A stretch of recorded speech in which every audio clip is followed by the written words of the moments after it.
Hi, I'm Bruce Clark, General Manager of a.i.tek.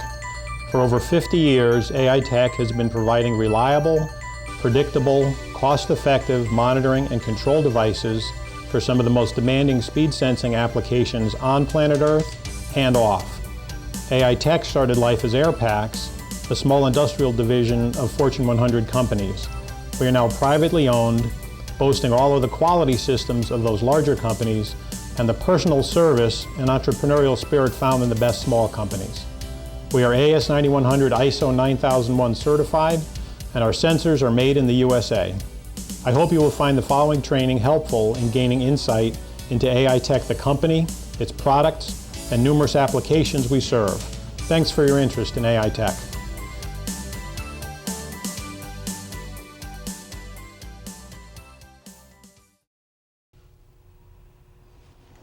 Welcome to the a.i.tek Instruments Profile Training Series. This is, we're covering tachometers and accessories. Our tachometer product, they're highly configurable instruments that provide a measuring, monitoring, and control to critical equipment. And they allow you to, they read the speed sensor signal and then convert those signals into units and functions that are relevant to the user. So it's more than just a speed device. It allows you to calculate things, it allows you to do rates and percentages and convert, it's not just about RPM, it can be about gallons per minute, it can be about a lot of different things. And so, the tachometer can be a powerful instrument. They're also used they're not necessarily in primary speed control, but they're used for backup as well. So if you have a system where you have a primary speed system, let's say on a turbine, you may want to be able to shut that equipment down, and a lot of those systems require a redundant system to their primary control in order to make sure that that happens. So that's where the tach can come in as well, because it's not integrated with the main system at all, and it provides that safe control and safe shutdown. All right, so if you look at the tachs, we have two different tachometers. There's three boxes there, but we'll start with the first one, tach troll. If you look, a tach troll, the troll part indicates that there's a display. The tach pack indicates that there is no display. It's at this point it's a DIN rail mounted box, and there are terminals on the side, but there's no display. There's no front key panel on it. Okay, so there's also different up and down optioned versions. So the 10 is the down option version, the 30 is the up option version. When you're reading the list, the black print exists in both. It's specifically the low, but it's in both. And then the red print it describes the options that are available on that up optioned version. Okay. So for a tach troll, it's a panel mount device. Has a display and a keypad on the front panel. So it's got the LCD display, it'll run off of AC/DC power. There are two mechanical relays on the 10 version. There's the USB connectivity on the 10 version, infrared remote compatible. There's a little sensor here, and so if this is buried inside of an enclosure or something like that, you don't have to take it out of the enclosure, and you can use the infrared remote to make those changes. And it is remote display compatible. We'll talk that about in a minute, but that's our Tactrol Plus.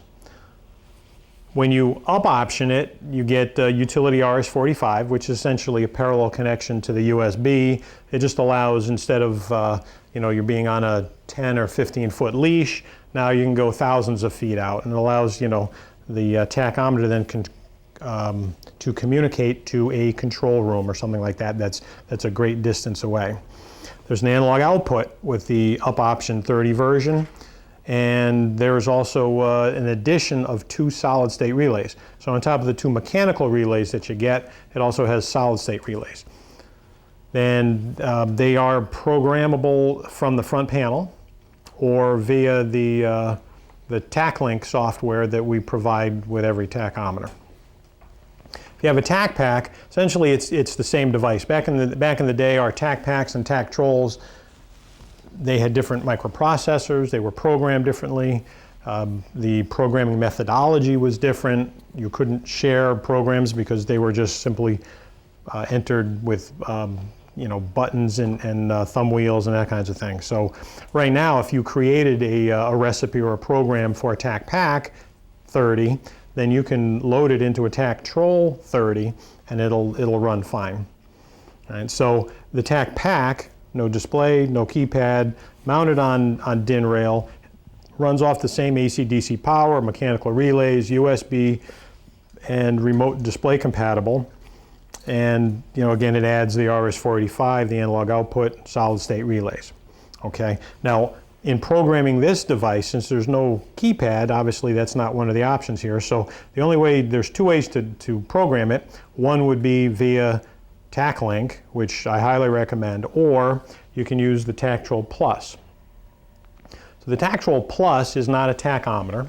It is a remote display, really. And that remote display, it takes the signal directly from one of these tachometers. So it comes with a cord, and it can plug into either TAC or Tactrol. It's powered through that connection, and it receives serial data through that connection. The Tactrol Plus then becomes an extension of that device, and it can be multiplexed up to 8 displays in total. So if you have a TAC, there's no displays on it, and so you can have up to 8 Tactrol Pluses, and in installations where you might want displays in multiple rooms, that's the perfect way to do that. You just multiplex it. In the old TACs, there was an analog output, and then there was like a 0 to 1 meter driver, and this really kind of takes that place. We didn't do a 0 to 1 meter driver in the TACs, but so now instead of something that has to be calibrated and maintained and everything, the Tactrol Plus now gets its information serially, so there's no calibration issues, and you can do your programming from it. You can apply security to it, so you actually can't do programming if that's how you select it, and you can really pull anything about the TAC from any one of those installations if you set it up that way. It can also then be used as a programming pendant. So for TAC, let's say maybe you didn't want to use TAC-Link. You're not going to have a laptop available or whatever.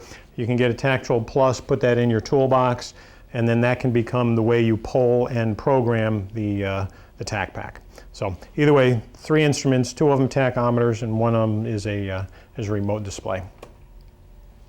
When you buy these, the basic units, you see a panel mount again for the Tactrol and a DIN rail mount for the TAC. This green device in the back, this is really just showing it's not something that comes with it. It's a power supply, and it allows the power supply kit comes with a DIN rail adapter that snaps down into the DIN rail. And what that allows is that the power from the power supply can be directly connected to the TAC without making any external wiring connections. It's all done through that bus. So it's really just shown, if you want to use that power supply, you don't have to run any external wires to get it powered up. All you need to do is hook up your sensor or whatever other functions that you're connecting to. So beyond the standards, you have both of them have a NEMA 4X option. So this is going to be a box that keeps out moisture, keeps out dust, keeps out pretty much everything highly, for wash downs on equipment and that kind of thing. If you move over to the right, the a.tek explosion proof. There's 2 different boxes here, and there's a window in this one because there's something to see. There's a display on the Tactrol where there isn't anything really to see on the TAC, and so we use a different box. This one's a little bit cheaper because it has a simpler lid to it. But anyway, so it's a.tek. Actually, it also does, I believe it's a.tek's ICEX rather. So it encompasses pretty much all of the prevailing protection strategies we talk about for the sensors. But here, the tachometer doesn't have that intrinsically built in, but by virtue of the fact you're putting in a box, it takes on those properties. So some of the features, they're programmable and highly configurable. So you're not just stuck with a tachometer that's going to measure speed. You can do a lot with it. Every tachometer is shipped with TAC-Link.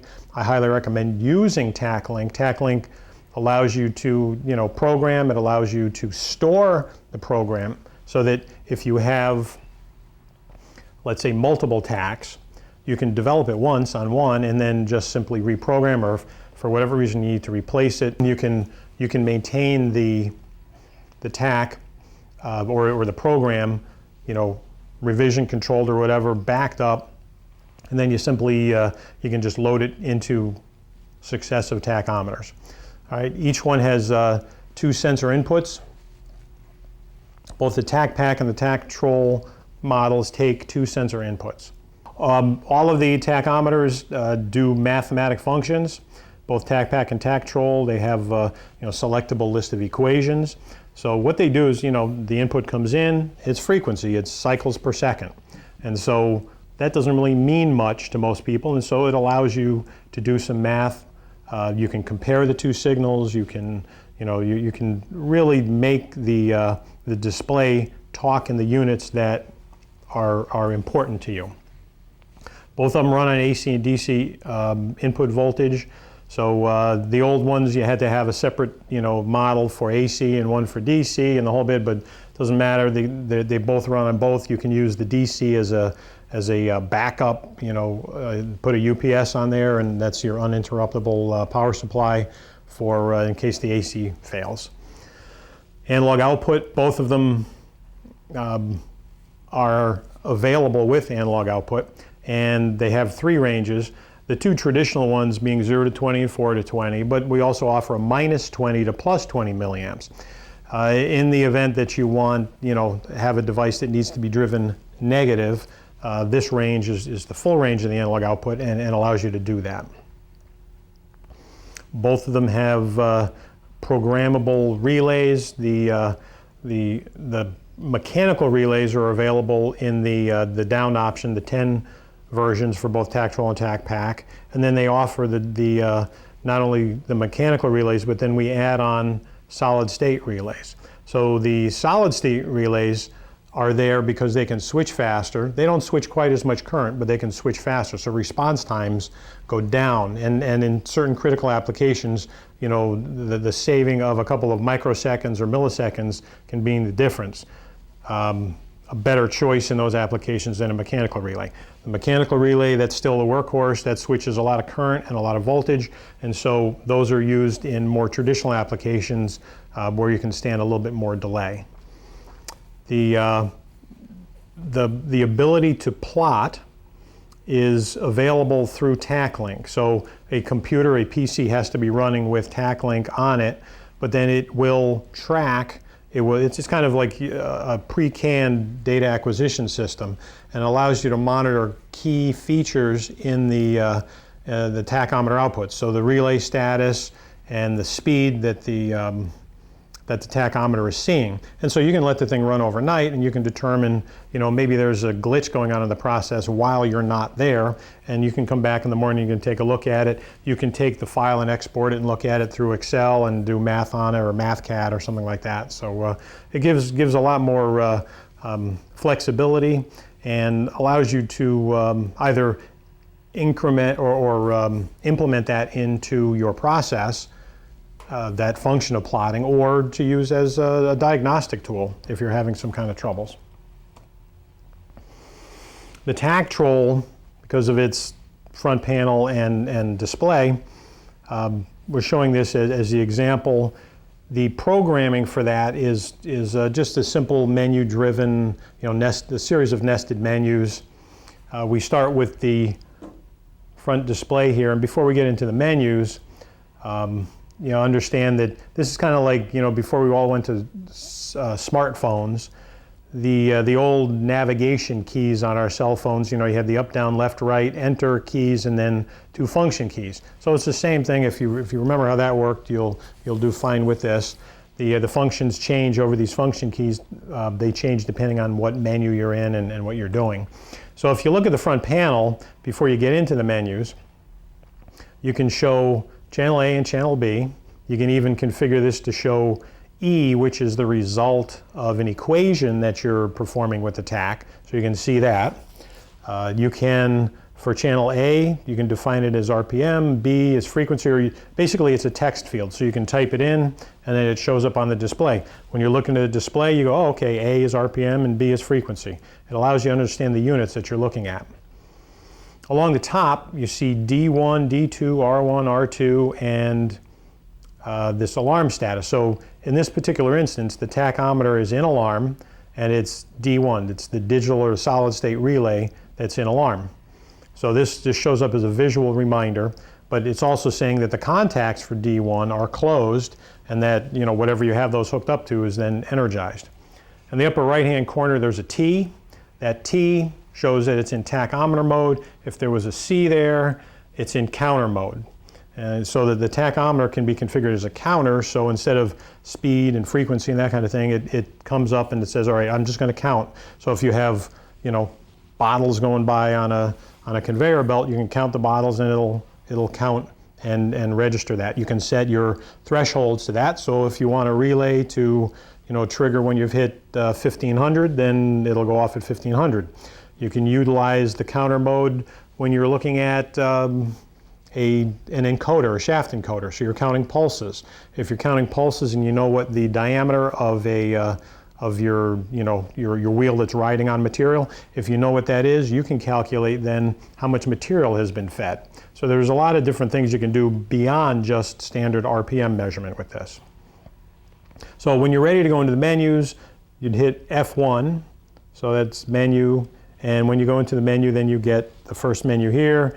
It's asked you want to change the tach or a counter, so it puts it in that specific mode. There's also a verify and a diagnostics mode that you can go into. From there, if you select change tach, then it puts you into the next menu, and then do you want to change the input or configure the outputs or the relays or the analog output.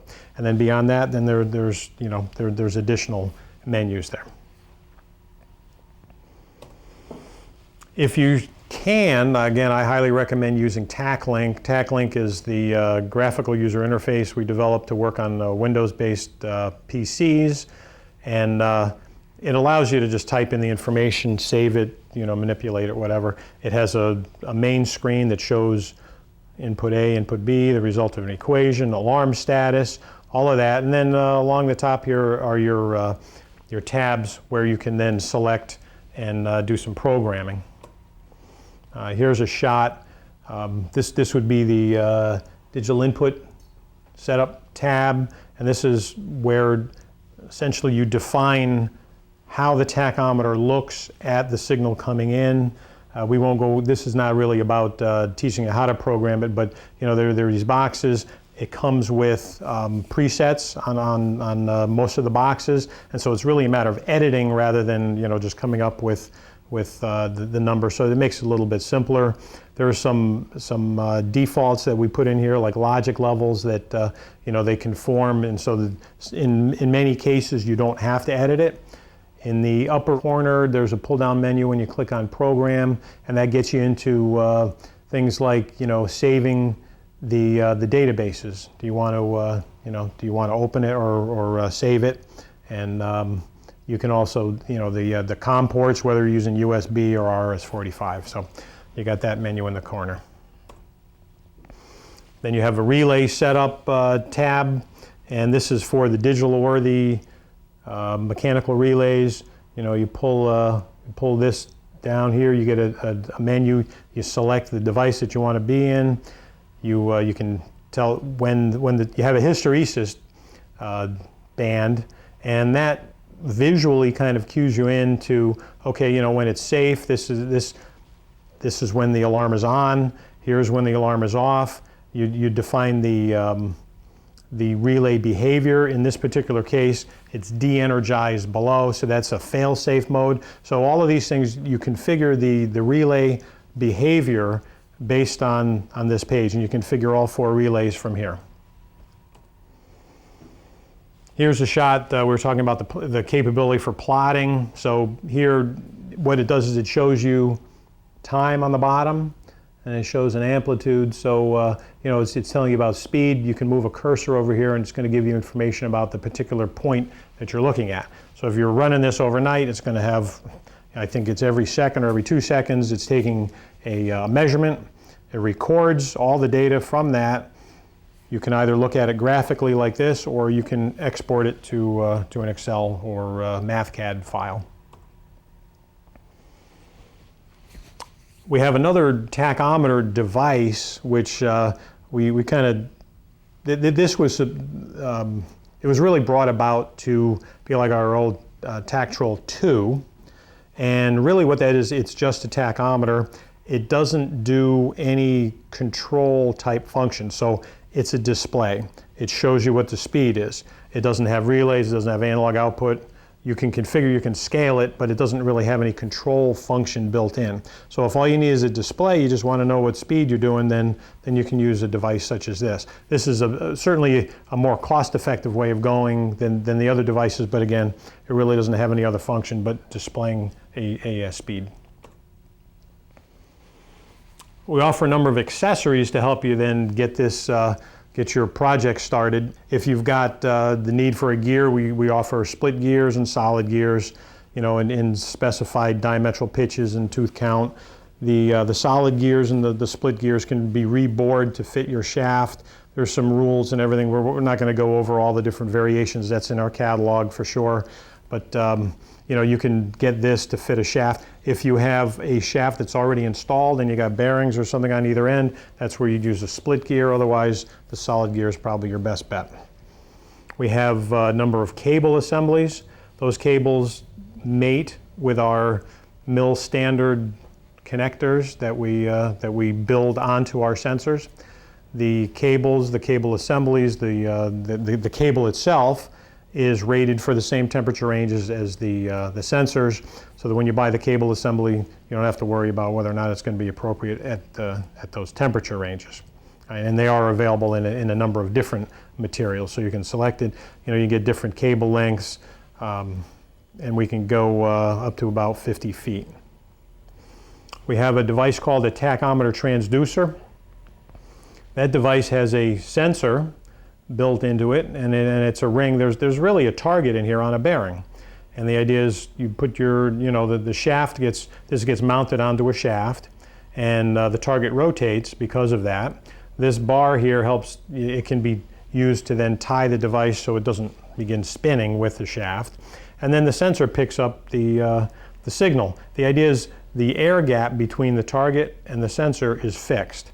It doesn't move, because if you have a shaft with a lot of runout, you can have a shaft that's wobbling all over the place. You certainly couldn't put a traditional target and sensor combination on there, but if you attach this, it doesn't matter how much it's moving around. It will always keep the target and the sensor at the right air gap and give you a good signal. It's good for radial and axial runout situations. We were talking about in the active speed sensor module, the problem with a lot of active speed sensors, even the passive, but the active speed sensors, they can get to a point, if you've got enough cable or capacitance hung on that cable, that it will potentially keep the sensor from even switching. And this can be a problem when you get, you know, over you know, a couple hundred feet on the cable. Depending on how much capacitance you have in there, it could happen within 300 to 600 feet on that cable. This device, you essentially mount in line. So if you have a sensor cable running through, you just cut it and make your connections on both sides. We offer a TTL and a supply tracking version, and that will allow you to drive into, you know, high capacitive impedance in cables running up to about 3,000 feet. So you know, that can be a significant improvement over the standard sensor itself. And again, that's available in TTL and supply tracking outputs. So when you're making that decision, you know, why do I need a DSDA? That's our digital signal distance amplifier. Well, it'll work with any a.i.tek active sensor and many other brands, TTL or supply tracking. You'll kind of begin to see this when the sensor works fine locally on a short cable but fails at distance. So this is, you know, if you're, you know, you move along to that third bullet item down, you know, if you've got, we're saying about 500, in excess of 500 feet, but I've seen it even as low as 300 feet if the cable's really bad. You know, if you're exceeding, let's say, you know, I think it's 25 picofarads per foot. If you're exceeding that on the cable, you look at the cable spec, if you're exceeding that, you're probably in at risk of having a problem. So, you know, with two conductors, if you're exceeding 12,000 picofarads, or with multiple conductors, you can go 1,000 to 3,000 picofarads. But if you're above that, you really need to have this device.